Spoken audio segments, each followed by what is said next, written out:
Hello friends, so as I told you that I'll be making a detailed video about how to approach FMG. So this video will be particularly for students who are going to reattempt FMG in the coming December, right? I'll be framing this video and dividing it into basis of marks कि जिसके 100 से 130 and 130 से 140 and 141 to 149 के बीच में marks हैं, ठीक है। क्योंकि अभी हमारे पास we don't get any answer sheet, हमारे पास हमारी आंसर शीट नहीं होती चेक करने के लिए। And recall we all know कि रिकॉल उतना ज्यादा रिलायबल नहीं है, बिकॉज कितना ही याद रख सकते हैं, वी ऑल नो राइट कि पूरा क्वेश्चन वैसा नहीं मिलता रिकॉल में। तो अभी हमारे पास क्या ऐसी चीज है जो हम अपना प्रिपरेशन स्टार्ट कर सकें, इज ओनली आवर मार्क्स, ठीक है। तो उसी के बेसिस पे I will be segregating this video, right. So first of all I know this is tough times but it will and, you will get through it and you will do it, all right. Just have patience and start your preparation. So without any further ado, let's get into the video, right? Yeah, so starting from students who are stuck in 100 to 130, guys, what you need to do is revisit your notes along with videos, right? आप videos फिर से दोबारा से देखो and अपने notes को revisit करो, because अगर हम 100 एंड 130 से के बीच में स्टक है तो कहीं ना कहीं प्रेपरेशन में कुछ ना कुछ लैक कर रहा है, right. I am not blaming your preparation, but हो सकता है कि आपको टाइम कम मिला हो इस बार प्रेपरेशन करने का एग्जाम के लिए, या फिर ये भी हो सकता है कि आपने जिस हिसाब से प्रिपरेशन किया है उस हिसाब से एग्जामिनेशन थोड़ा हार्ड आ गया, right. But the point is you need to revisit your sources along with the notes. आपको वीडियोस और नोट्स दोबारा से देखने होंगे, राइट। क्योंकि अगर 100 एंड 130 के बीच की हम बात करें तो हमको पहले अपनी प्रिपरेशन पे ध्यान देना है, उसके बाद ऑब्वियसली क्यू बैंक्स, जीटीज और पीवाईक्यूज, पीवाईटीज, वो सारी चीजें तो इसके बाद आती हैं, राइट, जब हमारे preparation is strong, right. I am not saying कि आपका प्रिपरेशन वीक है, आई एम जस्ट सेइंग कि हो सकता है प्रिपरेशन टाइम विंडो फ्रेम कम मिला हो या एग्जाम इस बार थोड़ा ज्यादा हार्ड आ गया हो, आपने उस हिसाब से प्रिपरेशन नहीं की हो, राइट। सो इस बार क्या करना है, आपको रिविजिट करने हैं अपने सोर्सेज, आपके notes along with videos and which subject to start. I'll suggest IM. I always say कि IM से start करो because it's vast and students क्या करते हैं, उसको procrastinate करते जाते हैं कि लास्ट में और लास्ट में वो vast कभी नहीं हो पाता, ठीक है। तो आप IM से स्टार्ट करो और कौन से सब्जेक्ट्स जो है मेन वीडियोस से, कौन से सब्जेक्ट्स जो हैं आप रैपिड रिविजन से कर सकते हो, I have already discussed them on my Instagram channel. If you don't follow me there, I'll just link the description. I'll just link the ID on the description box below. ठीक है. And yeah, आप अपने preparation strong करो and then again the path is same. PYTs, PYQs, GTs, everything else. बाकी सारा same है. But आप 100 and 130 के बीच में हो तो first आप अपने preparation को strong करो, right? And now for students who are stuck between 130 and 140, ठीक है, what I feel is कि आपका preparation was strong but revision was not up to the mark, right? हो सकता है आपको revision का time ना मिला, आप बिना रिविजन किए हुए चले गए, राइट। हो सकता है आपने कोई माइनर सब्जेक्ट्स छोड़ दिए होंगे, right. I have already said before through my reels कि पहले ऐसा था कि कुछ सब्जेक्ट्स छोड़ दो तो काम चल जाता है, but guys now it's not enough. आपको सारे के सारे सब्जेक्ट्स पढ़ के जाने हैं, ठीक है, चाहे माइनर आप रैपिड रिविजन से पढ़ रहे हो, बट पढ़ के जाना है. आपको थोड़ा बहुत हर सब्जेक्ट का आइडिया होना चाहिए, तभी क्वेश्चन सॉल्व होंगे, ठीक है. तो 130 से 140 के बीच में जितने लोग हैं, what I would suggest is कि आपका लैक कहाँ आ रहा है, आपका लैक आ रहा है रिविजन पे. प्रिपरेशन गेम आपकी स्ट्रांग इनफ है, आपका रिवीजन में लैक आ रहा है. क्यों? क्योंकि बहुत सारे क्वेश्चंस ऐसे होंगे जो आपको लग रहा होगा एग्जामिनेशन हॉल में कि यार मैंने तो ये पढ़ा था, बट याद क्यों नहीं आ रहा. That is lack of revision, ठीक है. तो आप कहां पर लैक कर रहे हो? Lack of revision. और जब आपके पास रिविजन का इनफ टाइम नहीं था तो ऑब्वियसली आपने उतनी जीटीज, उतने पीवाईक्यूज आप लोगों ने शायद, आई एम गेसिंग, कि नहीं हो पाए होंगे, राइट.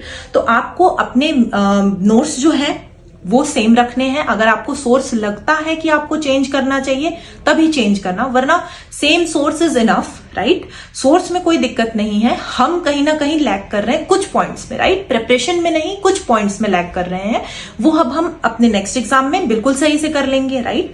बिल्कुल उस चीज पे वर्क करके हम सॉल्यूशन निकालेंगे, ठीक है।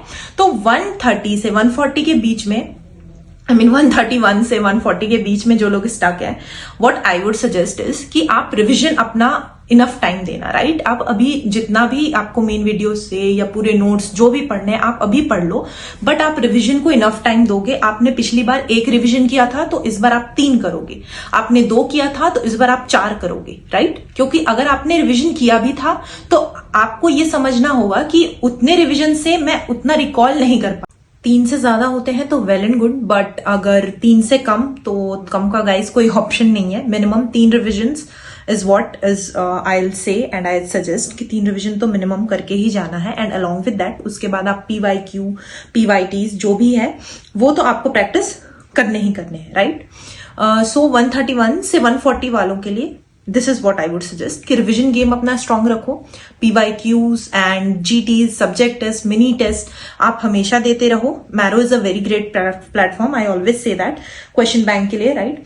तो वो तो देना ही है, उसमें तो कोई कॉम्प्रोमाइज है ही नहीं, राइट। बट आपको अपना रिविजन गेम भी स्ट्रांग रखना। And for students who are stuck from 141 to 149, थोड़ा सा लक भी है, I know it hurts more than anything. 149, 148 ये सब मार्क्स आई नो बहुत ज्यादा हॉन्टिंग वाले मार्क्स हैं, but don't worry, will get through it next time. हम 150 का मार्क्स हर हाल में क्रॉस करेंगे, ठीक है। What you have to do is, आपका प्रिपरेशन भी सही है, रिविजन जो गेम है आपका है वो भी स्ट्रांग है। आपको क्वेश्चन जो प्रैक्टिस है ना वो थोड़ी सी ज्यादा करनी है, क्योंकि हो सकता है आप 2 ऑप्शंस में कंफ्यूज हो गए होंगे, ठीक है, और आपने गलत वाला मार्क कर दिया होगा, ठीक है। तो आपको इसके लिए क्या करना है, क्वेश्चन की लैंग्वेज और क्वेश्चन क्या पूछना चाह रहा है। हो सकता है कई क्वेश्चन आपने नॉट पे ध्यान नहीं दिया होगा, विच of the following is not. ये वाले क्वेश्चंस बहुत गलत हो जाते हैं, मेरे से भी हो जाते हैं, क्योंकि हम वो नॉट जो है ना वो पढ़ना ही भूल जाते हैं, क्योंकि हमको लगता है which of the following is the correct answer. तो हम अपना आंसर खोज के we just mark and go back, we just go ahead, we just never come back to that question because we are 100% sure कि ये तो सही होगा, और वो जो 100% sure वाला रहता है ना वही पे दिक्कत होती है, ठीक है। तो आपको क्या करना है, आपको नंबर ऑफ क्वेश्चंस जो है वो ज्यादा प्रैक्टिस करने हैं, ठीक है। और ऐसा नहीं कि केवल क्वेश्चन करना है आगे के 6 महीने, बिल्कुल नहीं। आपको दोबारा से अपने नोट्स और वो तो रिवाइज करना ही है, बट ज्यादा ध्यान किसमें देना है, आपको ज्यादा ध्यान देना है अपने क्वेश्चन प्रैक्टिस पे, ठीक है। तो जितना भी मैंने मार्क्स के बेसिस पे सेग्रीगेट किया है, मैंने बोला है कि आपको फोकस ज्यादा किस पे करना है, ठीक है। कि 100 से 130 वालों को आपको दोबारा से अपना प्रिपरेशन गेम स्ट्रांग करना है। 130 से 140 वालों को आपको रिवीजन, नंबर ऑफ रिवीजन जो है वो बढ़ाने हैं। 141 से 149 आपको अपने जो क्वेश्चन प्रैक्टिस है वो बढ़ाना है, ठीक है। तो इस पे आपको फोकस करना है, बट प्रिपरेशन तो ऑल टुगेदर सेम ही होगी, ठीक है। और ऐसा भी हो सकता है कि आपको ये भी पता चला होगा एग्जाम में कि कौन सा सब्जेक्ट है जो आपको ज्यादा परेशान कर रहा है, राइट। आपको मे बी हो सकता है उस सब्जेक्ट के आंसर आ रहे होंगे, बट कुछ टाइम बाद, राइट, कि कुछ टाइम के बाद आपको स्ट्राइक हो रहा होगा कि अरे ये तो इतना सिंपल था, बट मुझे थोड़ा टाइम लग गया, है ना। तो उस सब्जेक्ट को जो आपको परेशान कर रहा है उसको आप अपना दोस्त बना लो, ठीक है। उस सब्जेक्ट को आप ये सोच लो कि इस बार तो उस सब्जेक्ट को अच्छे से करके जाना है कि वो मुझे परेशान ना करे। अगली बार ये होना चाहिए कि उस सब्जेक्ट का जब मैं क्वेश्चन देखूं तो मुझे लगे अरे ये तो बहुत ही इजी क्वेश्चन है, ठीक है। तो जिस सब्जेक्ट ने आपको इस पेपर में परेशान किया है उस सब्जेक्ट को अगले पेपर में बिल्कुल परेशान करने नहीं देना है, ठीक है। इनफैक्ट किसी सब्जेक्ट को हम अपने आप को परेशान करने नहीं देंगे, हम अपना प्रिपरेशन बहुत स्ट्रांग रखेंगे।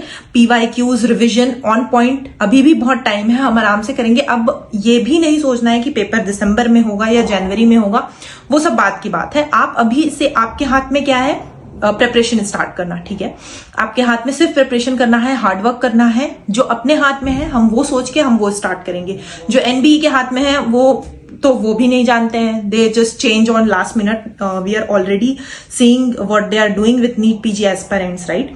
तो उस बात को अभी सोचना ही नहीं है कि पेपर कब होगा। आप ये मान के चलो कि दिसंबर में होना है पेपर, उस हिसाब से अपनी स्ट्रैटेजी बनाओ, ठीक है। और अगर दिसंबर से जनवरी शिफ्ट भी होता है पेपर, ठीक है, लास्ट जो चल रहा है ट्रेंड उस हिसाब से। तो जो लास्ट के टाइम बचेंगे PYQs एंड रिवीजन, आपको यही थ्योरी रखनी है। आपको अपने जो मेन प्रेपरेशन है दिसंबर तक तो कंप्लीट करनी ही है करनी, ठीक है। और रिवीजन 3 टाइम मिनिमम, मोर तो वेल एंड गुड, ठीक है। So that's all for this video and I hope कि आपको कुछ ना कुछ हेल्प मिलेगी इस वीडियो से। एंड FMG जो फर्स्ट टाइम दे रहे हैं, I am also planning to upload a video for them also, ठीक है। तो that will be all and if you have any more query you can just write on the comment box below. I am happy to help and you can also DM me on my Instagram channel. That ID is on the description box. Thank you.